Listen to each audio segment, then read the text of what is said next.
get into it. So Paul, first question I want to ask you is, you walked away from professional football then and went into business. How was that as a transition from athlete to kind of entrepreneur business? At first quite easy, and then really difficult. And the reason being is, I think the coming out of it, there's this, or I didn't allow myself to feel probably the grief in a way that we're going through, confused at the time coming out of it. All I'd ever done was football. It's all I ever knew. So obviously we create identities around that. But it was a case of just flying into the next thing. And I did that, and I took that energy forward. And then it was probably about a year or 2 years, year and a half after that I really started to settle into it. And it was then that I struggled in a way, and it was quite confusion at the time.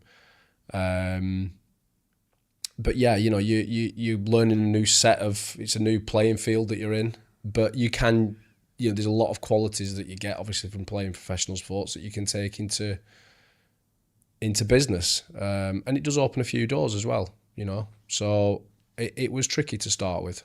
You've spoken openly about kind of going through severe depression. What were kind of like the big triggers of that? Because I think obviously if you look statistically, the biggest cause of death of men is suicide, which is horrific. Yeah. And obviously it doesn't get talked about a lot. What were the things that were pulling you down that kind of rabbit hole of depression? I felt empty inside. That's how I could describe it, I think. And subsequently, it was my own behaviour that was driving a lot of it. And I think that breakup of football and that loss of identity, I really struggle with. And it's like, shit, who am I now? And I got quite good at masking that. I was still performing the job that I did. Was to be with people and work with people. And I felt like I'd go into a meeting taking one version of Paul in and kind of hang him up on the door and then pick the old version up on the way out. And it's when you're left with yourself, and you start questioning things. And obviously this is all going on in here, everybody else is getting on with their own lives. And for me, I managed that with drink. I drank more to self-soothe it. Again, completely unaware at the time. Just did more of it. Got into new groups, new friendship groups. And the more you go into different environments, the more you act like those different environments do. And you're obviously just putting a plaster over what's really going on underneath for you, So there were, I think the last couple of years were horrific is probably the best way to describe it. I was just going through these cycles of binging and getting myself back right and then going out and doing it again. They're just stuck in this self-sabotaging loop. But weirdly still progressing in other areas of my life. And I think that was one of the tipping points with it, because I always liked to drink and I always went out and did that, but I was always getting on. I was always passing exams. I was still moving forward. And then I remember a point, and I think I was studying at the time, and I thought, this is just not going in. I wasn't retaining the information, and I might have failed one of the exams or something like that. And I remember feeling that this is actually holding me back. But then I didn't want to let go of it, because that terrified me as well. And I remember that point being quite a tense period. And I think the difficulty sometimes when you've got this, there's a drive in you to get forward, you then try and fight to hold on to it, to beat it. And it's actually the opposite that you need to do, and surrender into it. But that's not easy when your natural characters to solve it and not be beat. Really difficult. Would you say one of the things, and this is something I'm personally working on, is detachment from things like that? Dissociation completely, because what happens is the way that when you run out of ideas, when you push and push and push and push, the miraculous acts of the body and the mind is it does for you what you can't do for yourself. So it goes, all right, enough, and you dissociate, you detach. you're not choosing to, you at one level you are choosing to do it, but at a cell level, at a cellular level, your body's doing for you what you're not able to do for yourself in that moment. You dissociate. And then that passes for a time, and then that doesn't feel comfortable anymore, and then you take a step back out. So this constant dissociation, going back out, making a bid to do something different, pulling back, this ebb and flow is quite normal in how the body protects itself from doing it, just like, you would with any type of wound, any physical wound, you withdraw. So the last few years of that isolation, I find myself, drinking more at home, for example, and not going to things because of how I didn't know how it was going to turn out, saying no to going out to places and stuff, but then isolating myself. So, but still kind of getting on in some ways, but then relationships failing, messing up, and everything else that goes with that. And then the bigger the problem comes, I was just using it again to try and solve it in the same way, which sounds like insanity, but I guess that is what, addiction is. Do you think some entrepreneurs almost subconsciously break parts of the business to find problems to solve? That's a good question. Yeah, to kind of create the. I think there's some value in that, because what happens, what I've come to realize happens, and I've sat across many people, from a therapy perspective, business owners from all walks of life, and what I do know is that whatever you're used to, you recreate the situation because it's familiar, even if it's painful and it's hurting you, and it doesn't get you the results that you probably that are going to benefit your life down the line. So if you've had difficult or chaotic times or uncertain times growing up, then it's quite normal for us to go and set that up and recreate it. And there's no better way to do that than business, because it's unpredictable. So you find a lot of people that get to the top of the game that have got stories of trauma, whether aware of it or not, of the past, because it's that drive or that constant being on the front foot to keep you aware of it, to keep the chaos, and being strangely comfortable in the chaos because it's familiar, that gets it forward, So I absolutely think that there's there's something in that. The big route to your own personal recovery was psychotherapy. Do you want to explain to anyone listening what that is? Yeah, so there's different modalities. Mine particularly was transactional analysis psychotherapy. I didn't particularly know much about that world. I kind of fell into it. When I finally got help, I accepted that I had a problem. I was lucky that the Football Association paid for me to go to Tony Adams' clinic. So I went and did a month down there, came out from there. I did about 3 months and then went back out and had another go at it. And that didn't work very well. But that was it after that. And that we are literally like a decade on now. That was April 10 years ago. It was the last time that I drank. And I was 6 months into that journey of sobriety. I became a member of AA. That had a big part of my life back then. I did that for 2 years. And I would just, it was just nagging. It was never enough. I wanted to understand more. Because there were many, many people that had come out of football and hadn't gone down the path that I'd gone down. And we see it with some people, don't we? Like Gaza and Tony and people like that. So I was like, well, what is it? There's got to be something behind it. And that was where it started. I wanted to understand more about the mind. I wanted to understand about more of human behaviour. And it was literally the PFA therapist at the time. He went, well, there's a training institute there. I do some CPD there. They're really good in Manchester.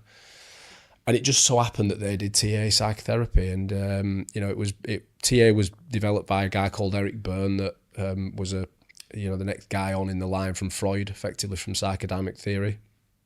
And it's a beautiful theory, that covers a lot of the past. The theory is that we create the scripts for ourselves before the age of 7. The beliefs about ourselves, others, and the world, and we go out and relive them to confirm the beliefs that we have about ourselves. In a nutshell. So I went on that. It's a 4-year postgrad. I threw everything into that and the recovery side of it. So I did many hours of therapy over a good number of years, and that that adapted into different areas of work as well. With your background, when you speak to business owners and entrepreneurs, what are the biggest patterns you see why they're hitting kind of glass ceilings? Because there's probably a lot of people listening and watching to this who they're frustrated, they've been in the same position for maybe the last 2-3 years. They're working really, really hard. They think they're doing everything, but nothing's changed. Yeah. Fear, beliefs and fear. And we all have it. It doesn't matter where you are in the game. I think the people that get to different stages have worked out or found a way to navigate the belief and the fear and found a way through. So it's unavoidable. But at some point, what the brain doesn't know, it automatically puts it in the bucket as dangerous. So therefore don't do it. So, we're naturally tuned in to assess for danger more than we are for gain. That's scientifically proven. So we're dealing with that, all the time. And, and you can ask yourself, all right, well, what's the alternative? Everyone just doesn't have that and just goes on and do it. And then what would the world be like? So we don't, so there has to be some effort that needs applying to get something in life, for God's sake, so, but I think that the beliefs that we have about ourselves, about other people and about the world are fundamental. I think the spectrum of all the joy that we have and fulfillment and all the suffering that we have, that is the origin of it. It all comes from that. And it's like, right, well, where do they come from? So then we go back into the early life stuff, and it goes back, the first relationships that we have in life, from the male side and from a female side, are from our dad and our mum. And it's this attachment and the beliefs that we have that shape the rest of our life. It shapes the friendship groups, it shapes the environment that we're in. And some of it's quite easy to unpick and understand, the messages that we get, go on and be successful, or don't take too many chances, fair enough. But a lot of it is in the subtle stuff that we're acutely unaware of as well, that is a lifelong thing of learning. So I think a lot of it is centered around that, and it's about trying to push forward and get through it. How much of that do you think is an identity shift? Because I catch myself in patterns and loops, and I try and pull myself out of them. Yeah. So I don't know, fear loops about like, this could potentially happen, and I'll kind of live on that chaos treadmill that I kind of quite like, because it makes me work harder, run faster, and whatever it might be. So I try and undo those patterns. And this is what I've personally believe, is that type of mindset will get you to a certain level because it creates enough urgency and pain to like do the thing. Yeah. But then say, for example, I mentioned before this, if you're trying to run a big team of people, you can't be run off pain and urgency and on a chaos treadmill, because then you've suddenly got like 30, 40 people who are on a chaos treadmill. Okay. Yeah. I get it. What is it that scares, what's the fear around people? Managing multiple people.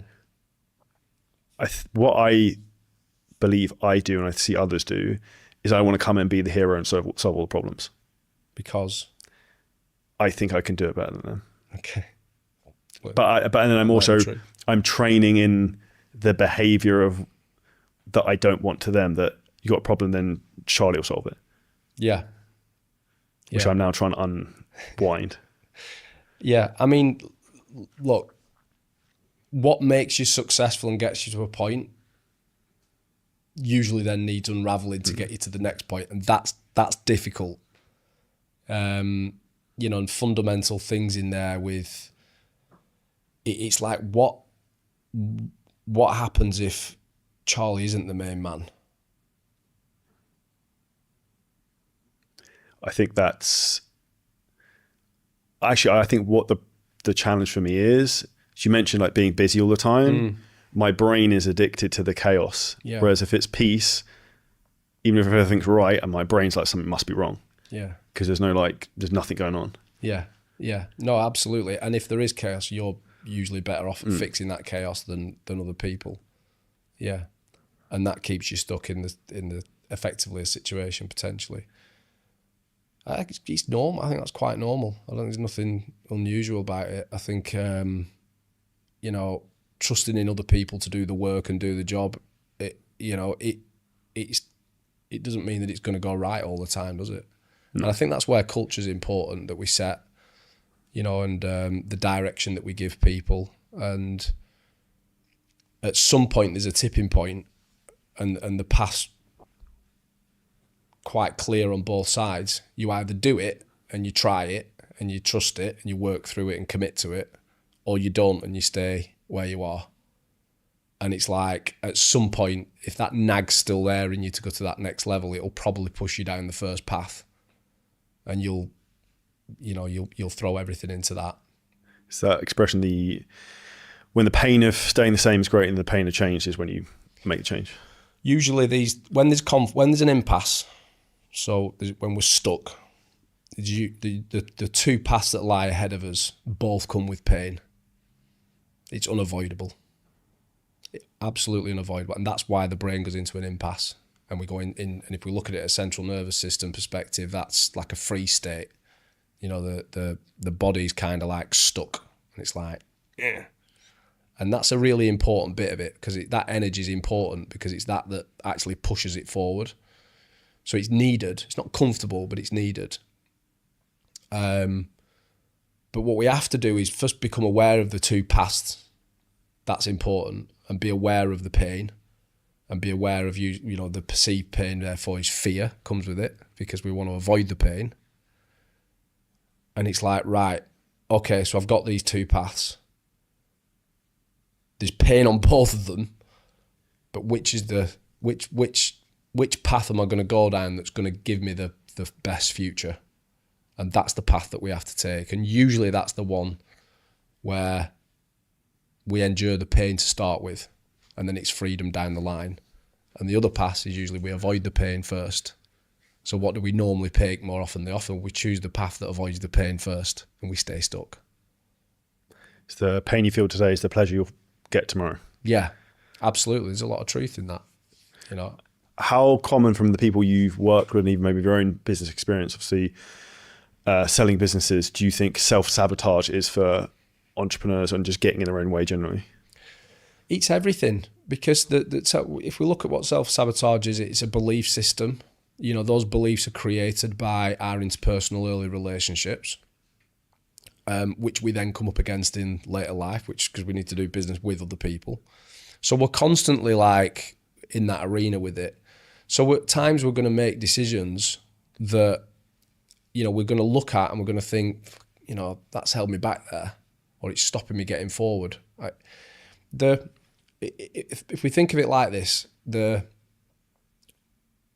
when we all got up this morning, hopefully we all picked the toothbrush up and brushed our teeth, right? Now, you knew what to do. Your body and your brain knew what to do. You picked it up, you put the toothbrush in, you put it in your mouth, you brushed it for a certain amount of time, you give you clean teeth, you put it back and got on with your day, yeah? Now, that was a coded neurological pattern in the brain that you learned when you were 1, 2. Someone would give you a toothbrush, you'd have watched someone else do it, they'd have probably told you if you don't brush your teeth, you know, your teeth are going to fall out, all this different stuff coming in. And it's a good example of what the brain does. It codes, so we don't have to work out what to do down the line. We need our teeth to eat food and survive. It's exactly the same with beliefs and our relationships, how we relate to other people. Now, if you enjoyed this clip and you're a coach, creator, or a business owner and you want help in terms of how to scale your business using ads, AI, content, marketing, a lot of things we talk about on the show, then hit the link at the top line of our description in the YouTube video. You can book on a call with us and walk through the whole process, audit your business, and show you where there's huge, huge opportunities for you to scale.